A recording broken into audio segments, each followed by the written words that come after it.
अब आते हैं हम लोग उपोष्ण कटिबंधीय उच्च वायुदाब पेटी। ठीक है, इसे हम बोलते हैं सब ट्रॉपिकल हाई प्रेशर बेल्ट। यह पेटी 30 से 35 डिग्री दोनों अक्षांशों में पाई जाती है। यह पेटी तापमान से संबंधित ना होकर पृथ्वी की दैनिक गति घूर्णन से संबंधित होती है और वायु के अवतलन से संबंधित है। इस कारण इसे गतिजन्य पेटी कहते हैं। तो ये पूछ लेंगे आपसे, गतिजन्य पेटी क्यों कहते हैं? क्योंकि एक तो पृथ्वी के घूर्णन से संबंधित है और वायु के अवतलन, अवतलन मीन्स होता है सब्सिडेंस ऑफ एयर। कंसेप्ट क्या कहता है, देखिए ये आपकी अर्थ है, ठीक है। सपोज कीजिए ये आपका 0 डिग्री है इक्वेटर, ये आपकी हो गया 30 से 35 वाली बेल्ट। सिर्फ इसका जिक्र करेंगे हम, ठीक है, जिसमें मैंने शेड डाला हुआ है, देखिए क्रॉस वाला। ये आपका 30 डिग्री और ये 35 डिग्री, तो 30 से 35 हो गया ये। इस बेल्ट का जिक्र कर रहे हैं, ये कह रहे हैं ये बेल्ट जो है ये डायनेमिक होती है, थर्मो इंड्यूस्ड नहीं होती। थर्मो इंड्यूस्ड का मतलब है जहाँ पर विंड टेम्परेचर की बात की जा रही है, और टेम्परेचर डायरेक्टली एसोसिएटेड किससे है? आपके सन से। तो ये थर्मो इंड्यूस्ड ना होकर के डायनेमिक इंड्यूस्ड होती है। इंड्यूस्ड मीन्स डायनेमिक रूप से बनी है। क्यों बनी है? देखिए यहाँ पर क्या होता है कि 0 डिग्री पर जो हवाएं ऊपर उठती हैं, ठीक है, गर्म होकर के सूरज की किरणें सीधी पड़ती हैं 0 डिग्री पर, तो जो हवाएं गर्म होकर ऊपर उठती हैं वो कहाँ बैठ जाती हैं जाकर के? 30 से 35 पर नदन हेमिस्फीयर में बैठेंगी, सेम टू सेम 30 से 35 सदन हेमिस्फीयर में बैठेंगी ये, ठीक है। ये N means northern, S for southern. तो जो 30 से 35 ऊपर है वही 30 से 35 नीचे होगा। तो जैसे ही 0 डिग्री से जो हमारे गर्म होकर ऊपर उठती हैं वो कहाँ जाके बैठती हैं? 30 से 35 डिग्री नदन हेमिस्फीयर में और 30 से 35 डिग्री सदन हेमिस्फीयर में। लेयर बाय लेयर ये हवाएं धीरे धीरे बैठना शुरू कर जाती हैं, तो इनकी परत पे परत बनती चली जाती है। ये परत पे परत बनते बनते बनते क्या प्रोसेस स्टार्ट होता है? सब्सिडेंस ऑफ एयर, वायु का अवतलन। और जब वायु का अवतलन कंप्लीट होता है तो उससे यहाँ पर प्रेशर जो है वो क्या बन जाता है? हाई बन जाता है, ठीक है। लेयर बाय लेयर विंड्स का इकट्ठे होते रहना, सब्सिडेंस होते रहने की वजह से यहाँ पर प्रेशर आपका हाई बन जाता है, ठीक है। इसका सबसे अच्छा एग्जांपल देता हूँ मैं आपको। आपने कभी हैंड पंप वो यूज़ किया होगा हवा भरने के लिए जो होता है, ठीक है, ऐसा ही होता है कुछ कुछ जिससे हवा भरी जाती है, और यहाँ पे एक नोजल होता है इसका बस, ठीक है। ऐसे ही होता है ना कुछ कुछ जिससे हवा भर देते हैं हम पहले साइकिल वगैरह में। इस पंप को जब आप बार बार ऊपर से नीचे पुश करते हो, नीचे पुश करते हो, तो करते करते आपने ये वाला पोर्शन कभी छू के देखना जहाँ से हवा बाहर निकलती है। इसका ये वाला पोर्शन जो है जिसको मैंने डार्क किया है, इस पोर्शन छू के तो बहुत गर्म हो जाएगा, आप इसे छू नहीं सकते, ठीक है। आप इस पोर्शन को छू नहीं पाओगे, इतना गर्म हो जाता है बार बार हवा पंप करने की वजह से। तो क्यों? क्योंकि जितनी भी हवा इकट्ठी थी ऊपर वो सारी आपने नीचे एक साथ इकट्ठी कर दी, फिर जो दोबारा आपने सक की वो दोबारा की दो सारी इकट्ठी कर दी। ऐसे करने की वजह से एक पोर्शन इसका बहुत ज़्यादा गर्म हो जाता है। गर्म होने की वजह से यहाँ पर प्रेशर कैसा बन जाता है? हाई बन जाता है, ठीक है। इस चीज़ की वजह से ऐसा होता है। तो क्या है, 0 डिग्री से हवाएं ऊपर उठी 30 से 35 डिग्री में बैठती हैं। 0 डिग्री से हवाएं उठी 30 से 35 डिग्री साउथ में हवा बैठती हैं। लेयर बाय लेयर इनके बैठने की वजह से सब्सिडेंस ऑफ एयर की वजह से प्रेशर यहाँ पर हाई हो जाता है, ठीक है। क्लियर हुआ आपको? तो ये बेसिकली वजह है इसकी। देखिए इसमें सेम बात आगे यही लिखी हुई मिलेगी आपको। भूमध्य रेखा से ऊपर उठी वायु तथा उपध्रुवीय निम्न वायुदाब की वायु ठंडी होकर नीचे उतरने के कारण बैठने लगती है। इस कारण इनका आयतन कम होने लगता है तथा घनत्व बढ़ने के कारण वायुदाब बढ़ जाता है। इस चीज़ का याद रखना, इनका आयतन कम होने लगता है यानी वॉल्यूम कम होने लग जाती है, जिससे डेंसिटी बढ़ जाती है और वायुदाब बढ़ जाता है। तो आपने यहाँ पर क्या चीज़ पढ़ी? एक चीज़ नई, कि डेंसिटी और एयर प्रेशर में डायरेक्ट रिलेशन होता है, कि जहाँ डेंसिटी बढ़ रही है वहाँ पर एयर प्रेशर भी बढ़ जाएगा, ठीक है। जैसे लेयर बाय लेयर अवतरण हो रहा है, सब्सिडेंस हो रहा है विंड का, तो जाहिर सी बात है जगह कम है ना, तो क्या हो, एक तरह से भिची भिची रहनी शुरू हो जाती है सारी की सारी हवाएं। जब वो लेयर बाय लेयर सब्सिडेंस होकर भिची भिची होने लग जाती है तो इससे आयतन, जो वॉल्यूम होता है उसका, किसी भी जगह का जो वॉल्यूम होता है वो कम होता है, ठीक है। उस वजह से सब्सिडेंस होने की वजह से डेंसिटी जो है वो बहुत ज़्यादा बढ़ जाती है और एयर प्रेशर जो है वो भी बढ़ जाता है, ठीक है।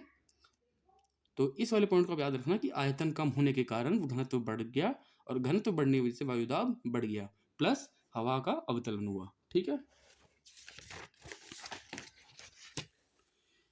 इस पेटी को, किसको? इस पेटी को 30 से 35 डिग्री अक्षांश, अश्व अक्षांश, इस पेटी को 30 से 35 डिग्री को अश्व अक्षांश पेटी भी कहा जाता है, ठीक है। हॉर्स लैटिट्यूड क्यों कहते हैं? क्योंकि पुराने ज़माने में जब इस पेटी में हवाई जहाज आते थे ना, तो हवा तो चलती नहीं इस पेटी में, मैंने आपको बताया शांत हवा, शांत बेल्ट है ये। तो इस वजह से क्या होता है कि जहाज आगे नहीं बढ़ पाते थे, और जब हवा की वजह से जहाज आगे नहीं बढ़ पाते तो जितने भी घोड़े साथ लेके चलते थे ना, ये जो नाविक होते थे ये अपने घोड़ों को समुद्र में फेंक देते थे ताकि वजन कम हो जाए थोड़ा बहुत और जहाज आगे बढ़े। तो इस बेल्ट में घोड़ों को फेंकने की वजह से अश्वक्षांश नाम दिया गया। ठीक है। इस पेटी में वायु के नीचे उतरने वायु के नीचे उतरने के कारण वायु का क्षैतिज संचलन नहीं हो पाता, जिस कारण वायुमंडल प्राय शांत रहता है। ठीक है। कहने का मतलब क्या है, जब वायु नीचे उतरती रहेगी, गर्म होकर ऊपर नहीं उठेगी, तो क्लाउड्स नहीं बनेंगे, क्लाउड्स नहीं बनेंगे तो बारिश नहीं होगी, तो जिस वजह से ये पेटी जो है बहुत शांत रहती है। ठीक है। वायु के अवतलन के कारण प्रति चक्रवातीय दशाएं उत्पन्न होती हैं, आकाश स्वच्छ और मेघ रहित हो जाता है, विश्व के सभी उष्ण मरुस्थल इसी पेटी में पाए जाते हैं। अब देखिए, इस बात को ध्यान से समझिए, वायु का अवतरण तो आपने पढ़ लिया, मैंने बताया अभी। प्रति चक्रवात क्या होता है, एक बात याद रखिएगा, अगर कोई आपसे पूछा है क्या कि चक्रवात अच्छा होता है प्रति चक्रवात, तो अच्छा तो कोई भी नहीं होता दोनों में से, लेकिन प्रति चक्रवात जो होता है वो थोड़ा सा ज़्यादा खराब माना जाता है चक्रवात के कंपैरिजन में। चक्रवात आपका रेनफॉल तो करता है, प्रति चक्रवात तो रेनफॉल ही नहीं करता। ड्रॉट की जो कंडीशन होती है ना, सूखे की, वो प्रति चक्रवात की वजह से होती है। ठीक है। और बाढ़ वगैरह की जो कंडीशन है, जल की जो कंडीशन है, वो चक्रवात की वजह से होती है, क्योंकि चक्रवात में आती है बारिश। प्रति चक्रवात में ना बारिश होती है ना कुछ होता, मौसम ड्राई रहता है। तो जब वायु का अवतरण होता रहेगा, वायु ऊपर नहीं उठेगी, तो कंडीशन कौन सी बनेगी, एंटी साइक्लोनिक। एंटी साइक्लोनिक की कंडीशन में क्या होता है, ना क्लाउड्स बनते, मेघ रहित, आसमान साफ रहता है, जिससे कि क्या बनेगा, आपके उष्ण मरुस्थल, हॉट डेजर्ट्स बनते हैं जितने भी होते हैं आपके। ठीक है। इस चीज का आप ध्यान रखिएगा। इस पेटी में उच्च वायुदाब पेटी का होने का दूसरा कारण कोरोलिस प्रभाव भी है। कैसे है, भूमध्य के भाग से ऊपर उठी वायु ध्रुवों की ओर प्रवाहित होती है, वही जो मैंने आपको बताया 0 डिग्री से उठती है और 30 से 35 की तरफ बढ़ती है। ठीक है। वायुमंडल के ऊपरी भाग में घर्षण के अभाव के कारण ये हवाएं उत्तरी गोलार्ध में दाईं ओर और दक्षिणी गोलार्ध में बाईं ओर मुड़ जाती हैं। ठीक है। घर्षण होता है फ्रिक्शन, अभी मैंने आपको पढ़ाया था जब आप पूछ रहे थे कि एटमॉस्फेरिक विंड सिस्टम, जो मैंने भेजा था एक वीडियो आपको। ठीक है। उसमें क्या होता है, वायुमंडल का जो ऊपरी भाग होता है उसमें घर्षण, फ्रिक्शन नहीं मिल पाता, जिस वजह से हवाएं क्या होता है, कोरलिस इफेक्ट की वजह से right in the northern hemisphere and left in the southern hemisphere मुड़ जाती हैं। जब ये 20 से 30 डिग्री उत्तरी तथा दक्षिण अक्षांश तक पहुंचती हैं, इनकी दिशा पश्चिम से पूर्व हो जाती है, और इस परिणाम स्वरूप उत्तरी तथा दक्षिण अक्षांश के पास वायु एकत्रित हो जाती है, और इससे धरातल पर वायुभार और वायुदाब में वृद्धि हो जाती है। कहने का मतलब ये है कि जब उत्तरी गोलार्ध में कोरोलिस बल की वजह से विंड राइट की तरफ और कोरोलिस बल की वजह से साउथ हेमिस्फीयर में लेफ्ट की तरफ मुड़ जाती हैं, तो इस लैटिट्यूड पर आते आते 20 से 30 डिग्री उत्तरी और दक्षिणी अक्षांश तक आते आते क्या होता है, ये इनकी दिशा चेंज हो जाती है, दिशा में पश्चिम से पूर्व हो जाती है, और ये इकट्ठी हो जाती है। लिखा है ना, वायु एकत्रित हो जाती है, पेन की निब को देखिए प्लीज, वायु एकत्रित हो जाती है, और जिस वजह से यहाँ पर वायुदाब में वृद्धि हो जाती है। ठीक है। तो इस चीज का आप ध्यान रखिएगा। एक तरीके से देखिए, मेन कारण जो है ना, वो आपको वही पूछा जाएगा कि वायु का अवतरण। ये तो बस आपकी समझ के लिए मैंने बताया है, याद होता है तो अच्छी बात है, नहीं होता तो कोई बात नहीं, लेकिन पता होना चाहिए कि किस डिग्री से इकट्ठी हुई और कैसे डायरेक्शन चेंज हुई, और इकट्ठी होने की वजह से यहाँ पर हाई प्रेशर जनरेट हुआ। ठीक है। अब आता है आपका सब पोलर लो प्रेशर बेल्ट। ठीक है। सब पोलर लो प्रेशर बेल्ट के बारे में क्या है कि इस पेटी, कहाँ गया, इस पेटी का विस्तार 60 से 65 डिग्री अक्षांश के दोनों गोलार्धों में पाया जाता है। ठीक है, ये याद रखना आपको। वर्ष भर निम्न तापमान पाया जाता है, फिर भी निम्न वायुदाब पाया जाता है। देखिए, 60 से 65 डिग्री में तो सूरज की किरणें बहुत तिरछी हो जाती हैं, है ना, तिरछी हो जाती है ना, तो तिरछी हो जाने की वजह से भी यहाँ पर प्रेशर क्या है, लो क्यों है, तो प्रेशर हाई होना चाहिए। एक मिनट, क्या है यहाँ पर देखिए, 60 से 65 डिग्री अक्षांश है, तो वर्ष भर निम्न तापमान पाया जाता है, फिर भी निम्न वायुदाब पाया जाता है। देखिए, ये बात आपको एकदम कॉमन लग रही है पढ़ने में कुछ, जिसको मैंने अंडरलाइन किया है। मैंने अभी आपको पढ़ाया था कि टेम्परेचर अगर हाई है तो प्रेशर लो होगा, टेम्परेचर अगर जो लो है तो प्रेशर हाई होगा। अब जब यहाँ पर टेम्परेचर लो है तो प्रेशर तो हाई होना चाहिए, लेकिन क्या कहते हैं, फिर भी निम्न वायुदाब पाया जाता है। क्यों पाया जाता है, क्योंकि इसका संबंध तापमान से ना होकर के गतिजन्य है। वही जब आपने सब ट्रॉपिकल में पढ़ा। ठीक है। ये भी गतिजन्य पेटी है आपकी, डायनेमिक इंड्यूस्ड बेल्ट है ये आपकी। इस अक्षांश से वायु फैलकर स्थानांतरित हो जाती है, जिससे यहाँ पर निम्न वायुदाब पाया जाता है। कहने का मतलब है, ये वाली जो आपकी बेल्ट है ना, मैं आपको बताता हूँ।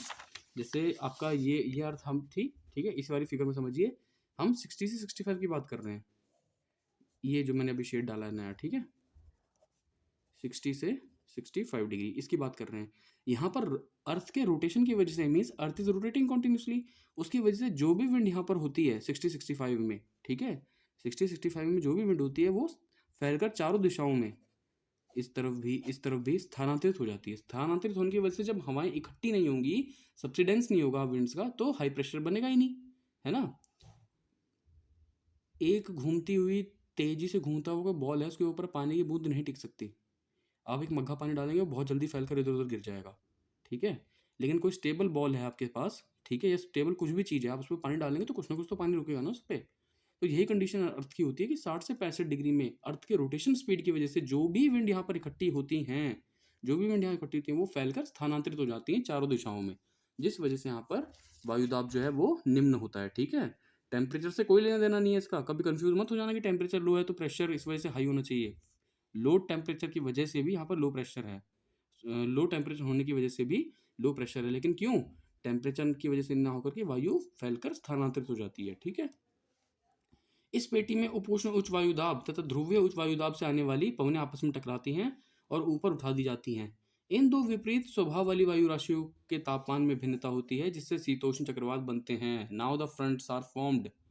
देखिए कितनी अच्छी बात लिखी है यहाँ पर कि इस पेटी में उपोष्ण उच्च वायुदाब यानी सब ट्रॉपिकल से आने वाली विंड और पोलार से आने वाली हाई प्रेशर की विंड आपस में टकराती हैं और ऊपर उठा दी जाती हैं, जिससे कि आपके क्या होता है, शीतोष्ण चक्रवात बनते हैं। और क्या बनते हैं, उसको क्या कहते हैं, फ्रंट्स, फ्रंट्स बनते हैं, ठीक है।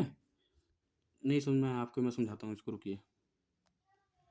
देखिए अब इसमें आपको समझाता हूँ मैं, ये वाली जो शीतोष्ण चक्रवात वाली बात मैंने आपको पढ़ाई, ये कॉमन सी बात है। 0 डिग्री है आपके सामने लिखा हुआ है, इक्वेटर है, लो प्रेशर होता है, क्यों? सूरज की किरणें सीधे पड़ती हैं, तापमान उच्च है तो दबाव कम हो गया, ठीक है।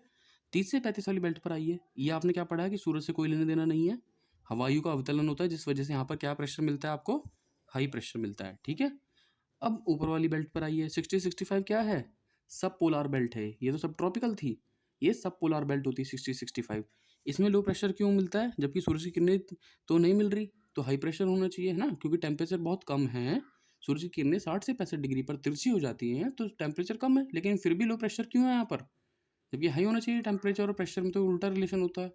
तो लो प्रेशर क्यों है? क्योंकि हमारी तेजी से घूमने की वजह से, अर्थ के रोटेशन की वजह से वायु स्थानांतरित हो जाती है। यहाँ तक क्लियर था?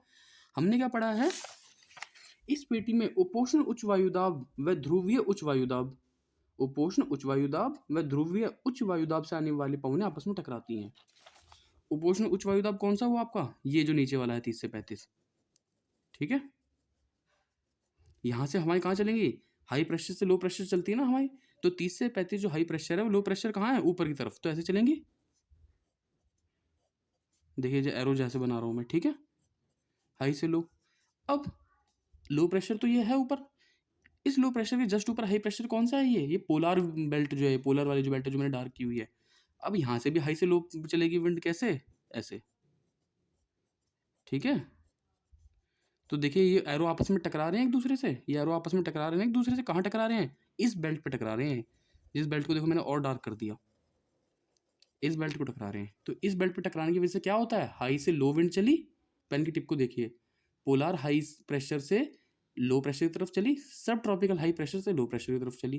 तो जिस बेल्ट को मैंने अभी देखो पेन से फिर से डार्क किया है, इस बेल्ट में क्या होता है?